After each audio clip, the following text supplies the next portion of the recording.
हिंदुस्थानचा सांस्कृतिक वारसा कोणता या चर्चेवरती शाई आणि कागदांचे असंख्य कारखानदार जगतील. कुणी कालिदासाकडे बोट दाखवेल, कुणी तेच बोट आणखी मागे ओढून थेट उपनिषदांच्या पर्यंत नेईल. पण आपल्याकडे कालिदास झाला तसा तिथे शेक्सपियर होऊन गेलाय. उपनिषदांच्या जोडीचा एखादा ग्रंथ बाबिलोनियन संस्कृतीच्या अवशेषात टिकून उरून एखाद्या म्युझियममध्ये जाऊन बसलेलाही असेल. हिमालयासारखा आल्प्स आहे, गंगेसारखी ब्लू डन्यूब आहे. पण आपल्या वैशिष्ट्यपूर्ण अस्तित्वाने ज्या एका आमच्या वस्तूंनी आलम दुनियेची बोटं तोंडात घालायला लावलेल्या आहेत, ज्यातून होणाऱ्या रसनिष्पत्ती पुढे इंग्लंडमधल्या शेलीपासून ते पुण्यातल्या होतकरू लेलेपर्यंत सगळ्या कवींच्या काव्यातले नवरस शुष्क वाटतात, ती पान ही वस्तू मात्र ज्या आपल्या भारतवर्षात निर्माण झाली तो देश धन्य होईल. इथे मला गहिवरून आलेलं आहे. आणि त्या प्राचीन संस्कृतीचं डोक्यात तेल आणि डोळ्यात काजळ घालून रक्षण करणारा पानवाला हा त्याहूनही धन्य होय.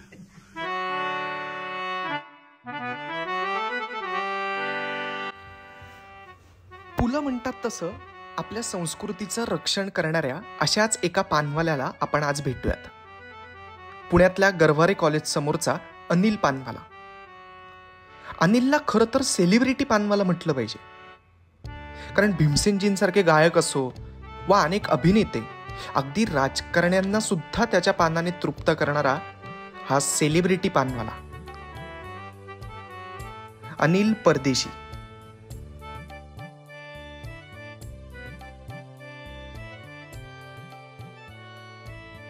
रोज रात्री न चुकता मी याच्याकडे येतो. हा अत्यंत उत्तम कलाकार माणूस आहे.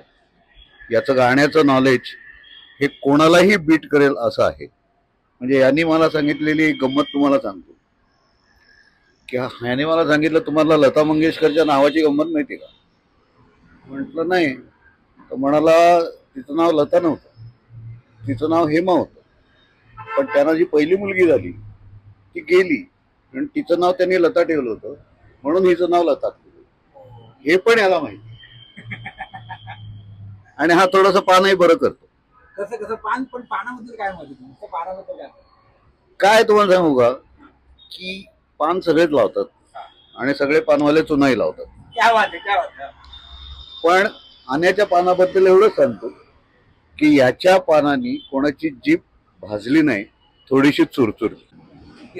या माणसाकडे काय मोठा खजाना असेल, तर या माणसाकडे लता मंगेशकरांनी याला दिलेला चेक होता, ज्याच्यावर लता मंगेशकर अशी सही होती. आणि ह्या वेड्यानी तो बँकेत नेऊन भरला.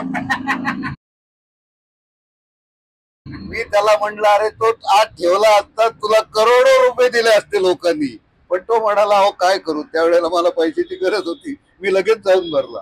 आणि तेव्हा मोबाईल नव्हता, त्यामुळे फोटो पण काढता आला. जरा गाड्या खाली घ्या, पहिलं गाड्या खाली लावा, गाड्या खाली लावा. मी 61 साली दुकानात या खुर्चीवर बसले. हे आज टाका 2024.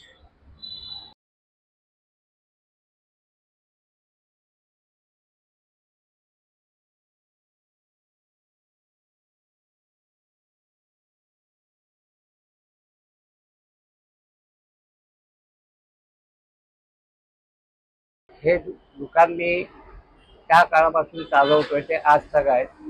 आता त्यावेळेस माझ्याकडे येणारे लोक म्हणजे भीमसेन पासून उस्मान खान साहेबांपर्यंत सगळे,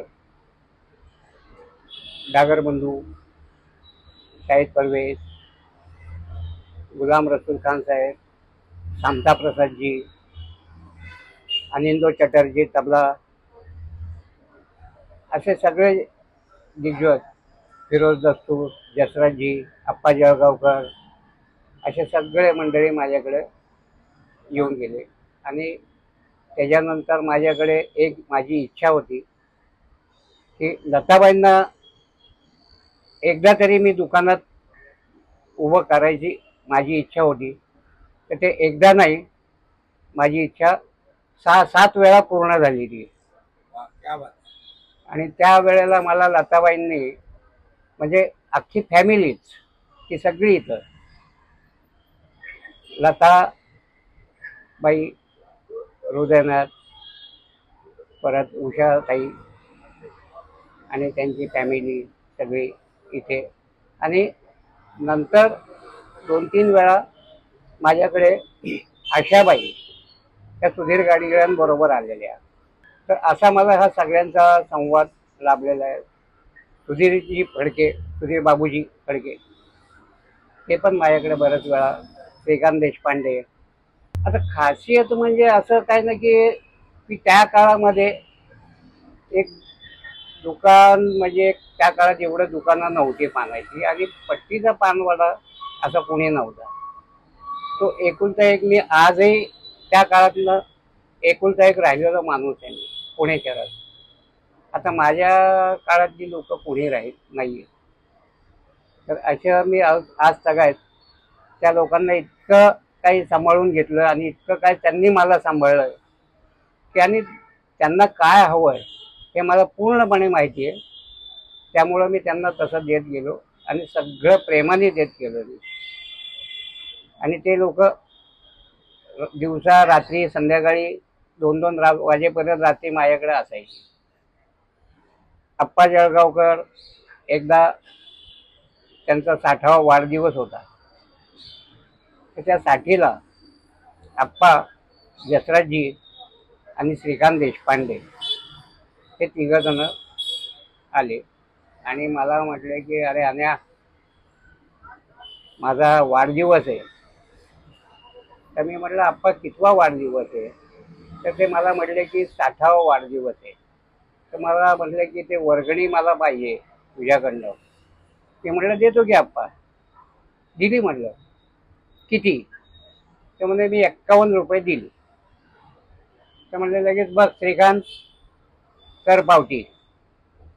तर मग ते श्रीकांत देशपांडेंनी पावती केली आणि जसराजींनी इथं उभं राहून सही केली. ती पावती आजही माझ्याकडे आहे. तसा फरक तर येण्याच्या मार्गामध्ये फरक भरपूर आहे आणि इथं पण फरक भरपूर आहे. आता काही जुने दिग्गज लोक राहिलेले नाही आहेत.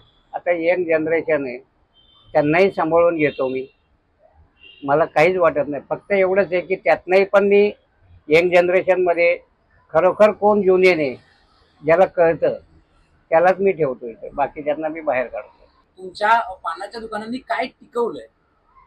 एक तर पहिलं मी असं टिकवलं की काम करताना कुठल्याही पैशाचा लोभ ठेवायचा नाही, पण काम करताना जुनियन काम करायचं आणि योग्य पान द्यायचं, योग्य मटेरियल द्यायचं, आणि मटेरियल सुद्धा देताना की पान केवढं आहे आणि त्या पानाला लागणारं मटेरियल केवढं लागणार आहे ते तेवढंच बेसिक लागतं त्याला.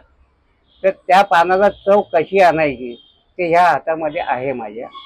मी पान घेऊन काच चुना लावून खालची माती सुद्धा मी त्या पानात मिसळून दिली तर त्या पानाला चव आणायची ताकद माझ्यामध्ये आहे. पुण्याचं पुणेरी पण हे जुन्या लोकांनी जे काय घडवून ठेवलंय, जे सभ्यता आणि चांगली वागणूक आणि चांगलं बोलणं, त्याच्यामुळं पुणे हे पहिल्यापासून टिकून आहे. आणि जसं तसं पटकन उत्तर देणं, त्याच्यामुळं सगळे जमिनीवरच आहेत. इथं पुण्यात कुणीही काही करू शकत नाही. पुणे हे अतिशय उत्तम आहे. कुठेही जगात गेलात तरी जगातला माणूस पुण्यात आल्याशिवाय राहत नाही. पुण्याचं पुणेपण आणि अनिल हे कधीही हलू शकत नाही, भले कितीही काही हो. आता त्यावेळेला पुणापान होतं 60-61 मध्ये. ते हळूहळू हळूहळू हळू कमी होत होत त्याच्यानंतर मग मी बनारस पान चालू केलं 61 मध्येच. मग बनारस पान चालू केल्यानंतर ते हळूहळू लोकांना सांगून सांगून बनारस पान चालू केलं. मग ते जरा थोडं वाढायला लागलं. त्याच्या जोडीला नंतर कलकत्ता आलं. कलकत्त्याबरोबर त्याच्या जोडीला अजून मघई आलं. ही पानं सगळी अवेलेबल होती, पण फक्त लोकांना माहिती नव्हती या पानाबद्दल. मग ते आम्ही सांगून सांगून या पानाची आज ही स्टेप झाली की साधं पान, पुणा पान हे थोडंसं बाजूला झालं आणि आता हे मघई, कलकत्ता, बनारस हीच पानं आता चालू झालेली आहे. बाकीच्या पानांचं काय आहे की आता नवीन नवीन लोक धंदे करतायत, तो त्यांचा प्रश्न आहे की आता बेसिक पान हे बाजूलाच ठेवलेले आहे आणि त्या पानामध्ये सगळ्या एसेन्सचा मारा.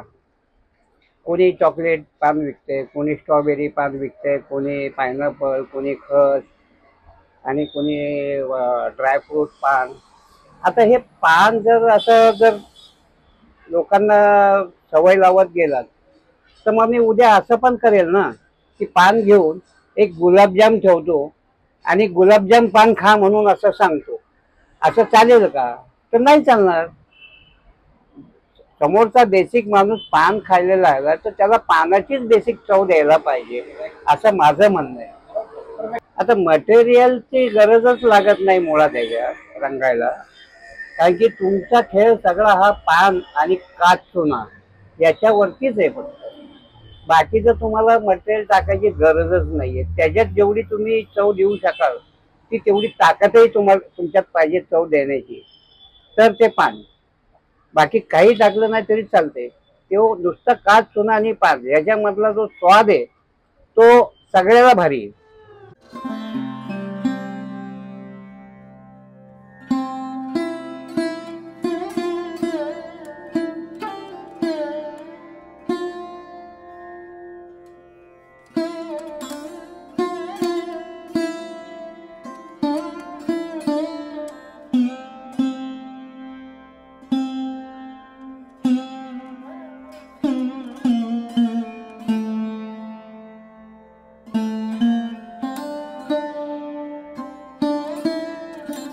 याला अन्या म्हणावं असं आमच्या कोणाचंच वय नाही.